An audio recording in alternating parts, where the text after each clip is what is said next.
play this. Something to really think about. Kind of goes along with a lot of the other things I've been bringing up and talking about, which I'll try to explain.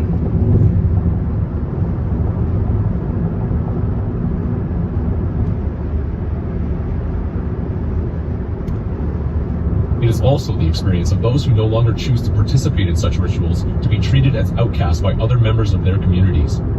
It is seen by way of traditions that the religious and secular side of society have far more in common with each other than either side would like to believe. There are hints of the psychological darkness of ignorance diminishing, yet it could possibly also be argued that there are hints of it being more prevalent than ever. Perspective is often a fickle matter. Regardless, there is still much more work to be done. Traditions as a whole do one very important thing for humanity. They represent continuity and assurance that we got it right. To circle the year and repeat an event becomes a physical form of normalcy confirmation. What is normal? That which is not abnormal. What is abnormal? That which is not normal. The contention itself is circular, and it's simply proven by holding the assertion that I am normal, and therefore can decree who and what is abnormal. It is self-autocracy, where the lawyers and the judge on the inner courts of the mind are one and the same individual. But who conditioned and molded the mind of the judge?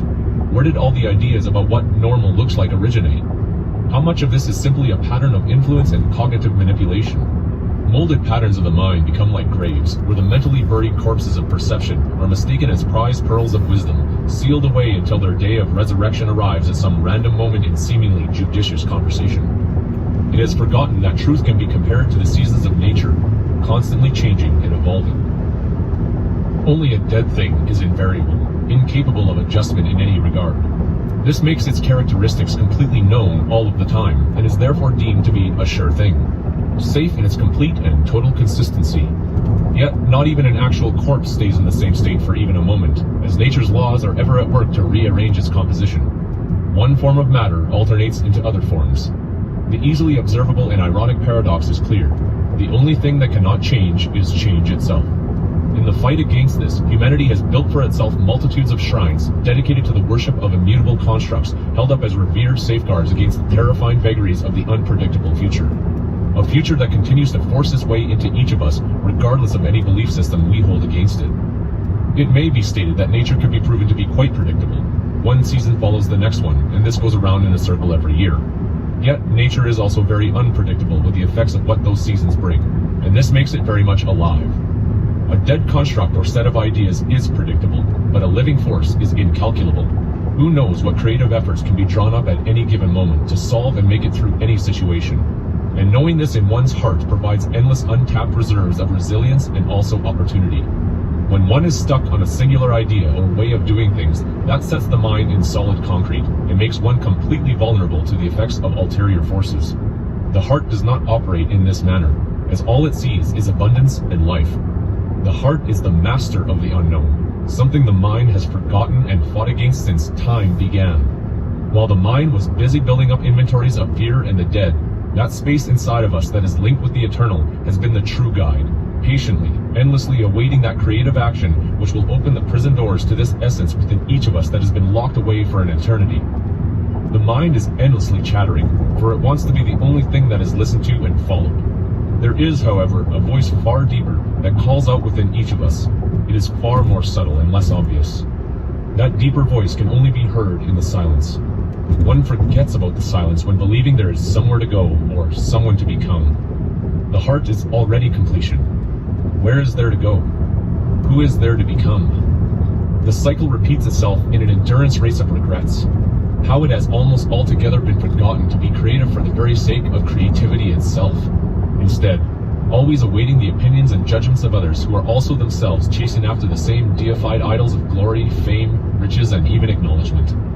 The heart is already completion. All it sees is abundance and life, and lacks for nothing, as everything is created endlessly from the unknown, which it is the master of.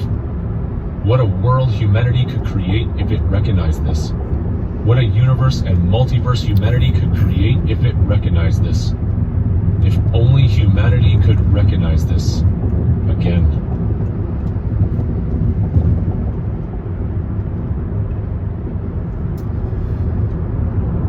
So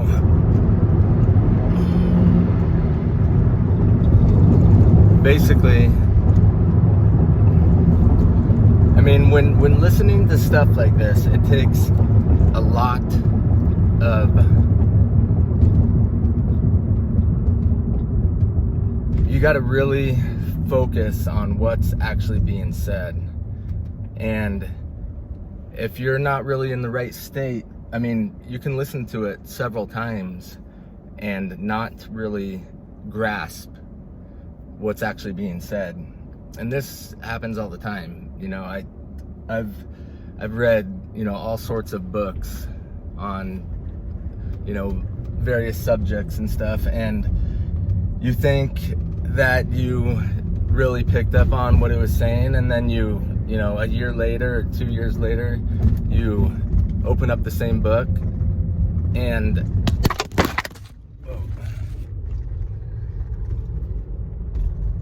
that was a good catch. You open up the same book and it how you perceive what you thought, that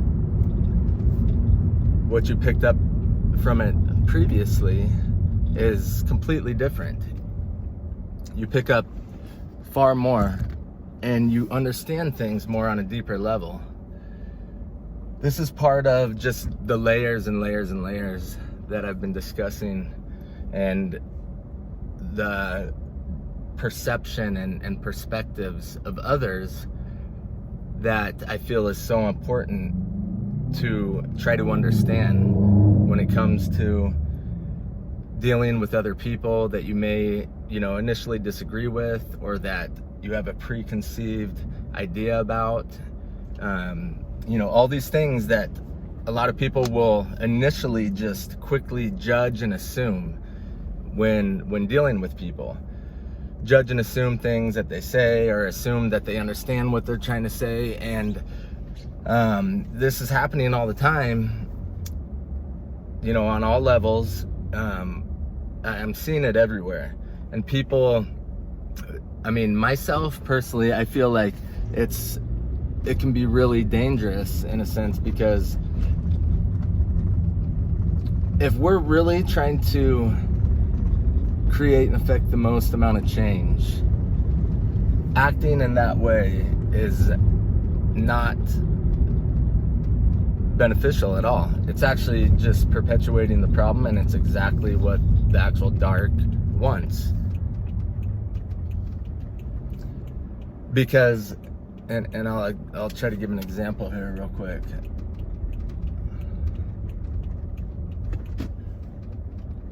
Once I park here.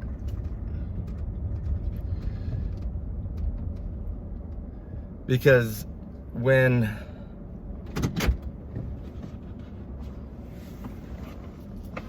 we judge and assume something about somebody, and that person possibly has a lot of influence over others, or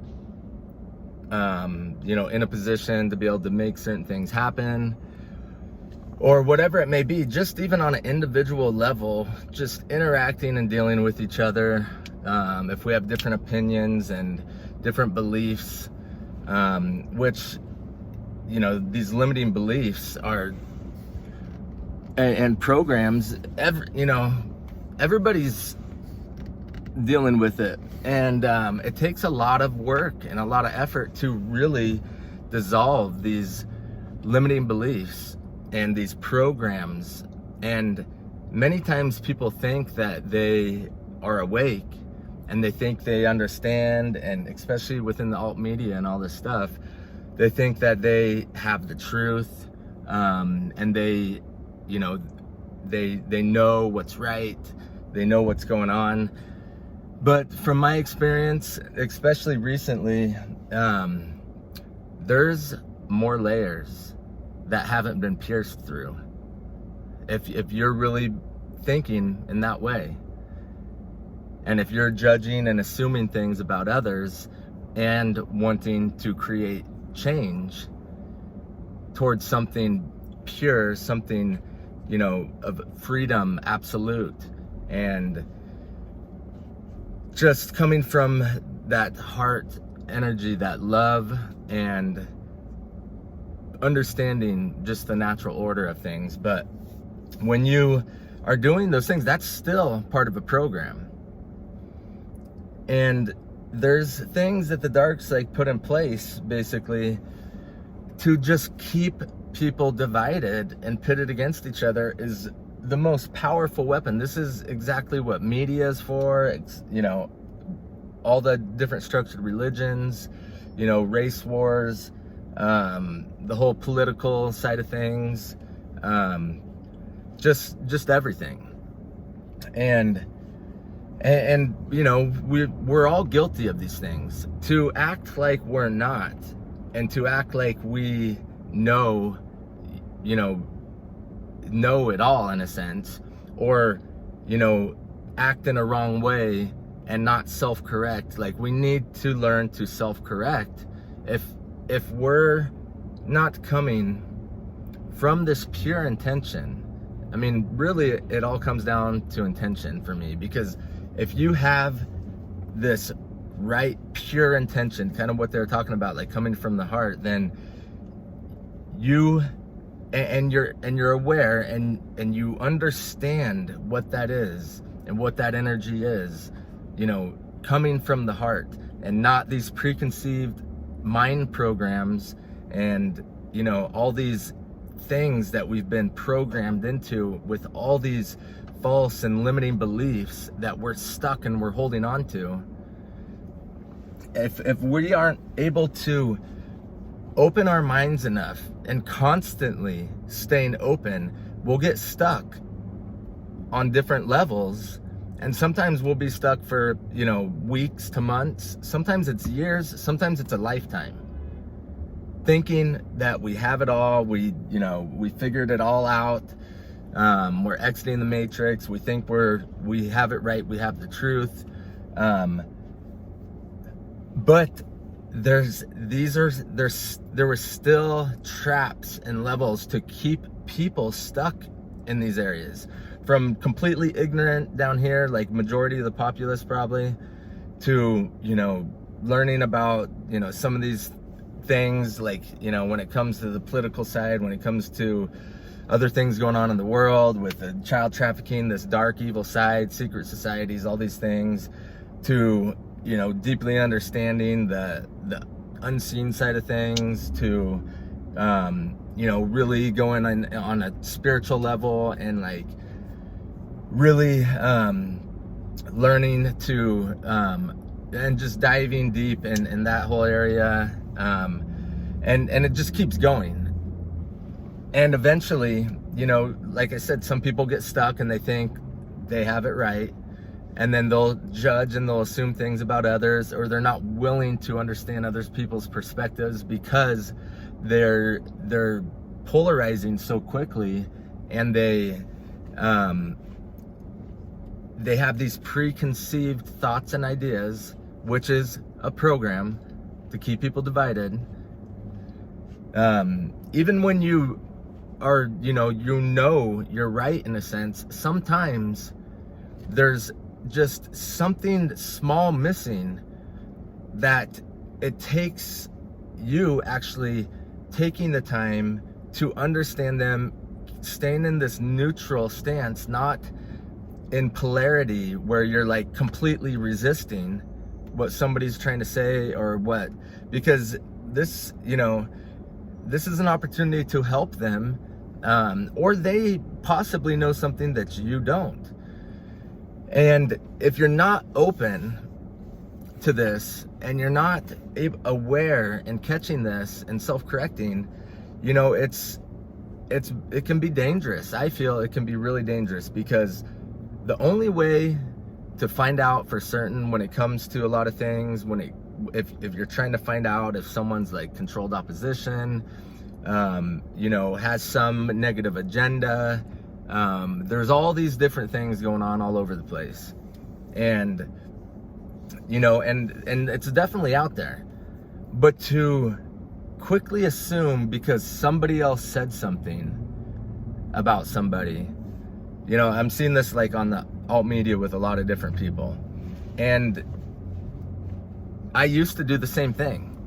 But then I started just doing things different because I seen being involved in so much for so many years, like I had to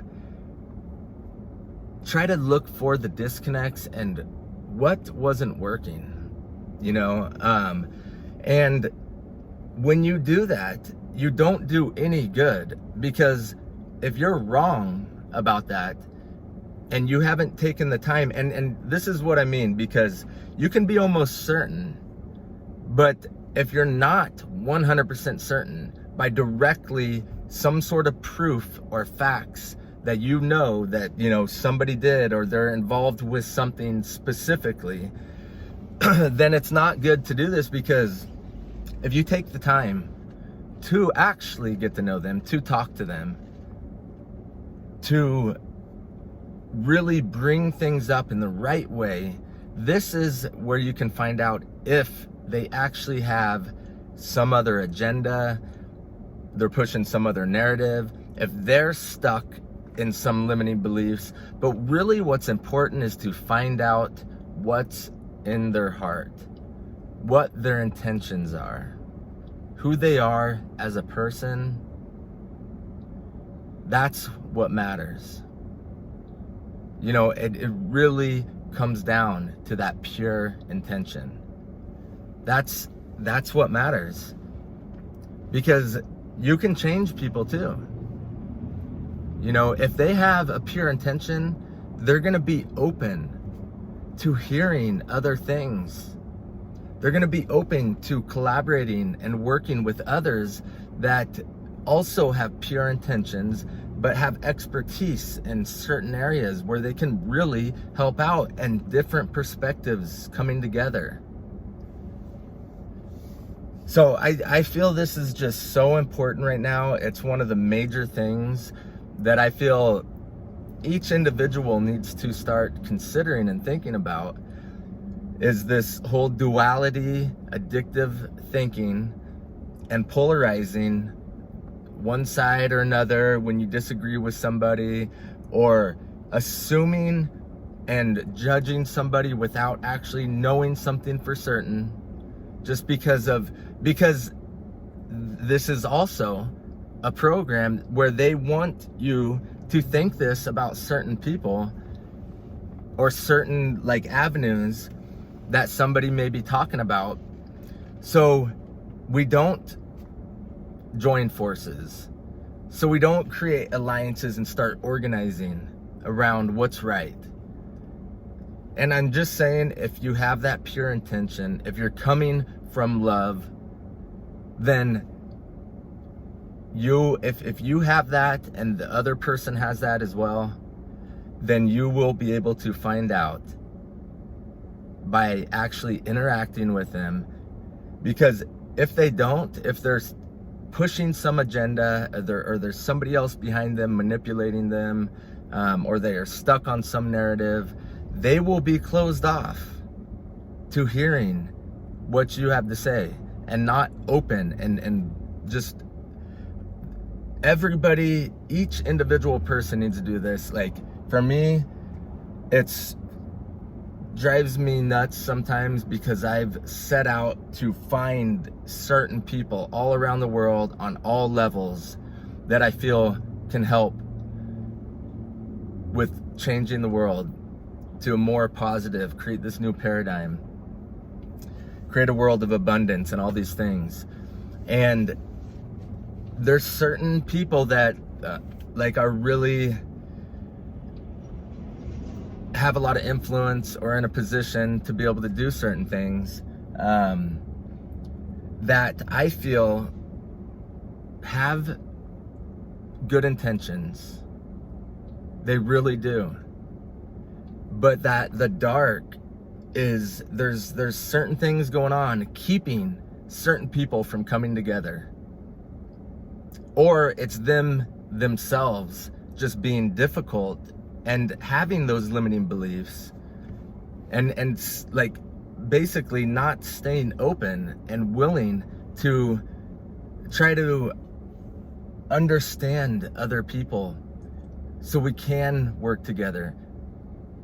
Because when you're coming from love, when you really want freedom absolute, if you're pushing down somebody else to make yourself better, if you're egotistical and you're operating, you know, within a lot of these programs that we all have and not coming from the heart, then that's not freedom. And that's putting out the wrong energy, and that's creating something that's just perpetuating the same problem on an energetic level within the mass consciousness.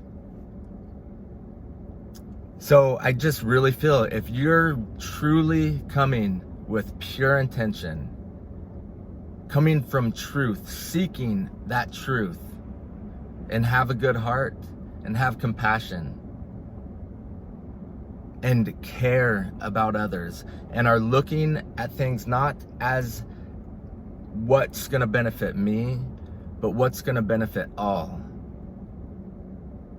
humanity, all life, restore the world, all these different things. And when you do that, then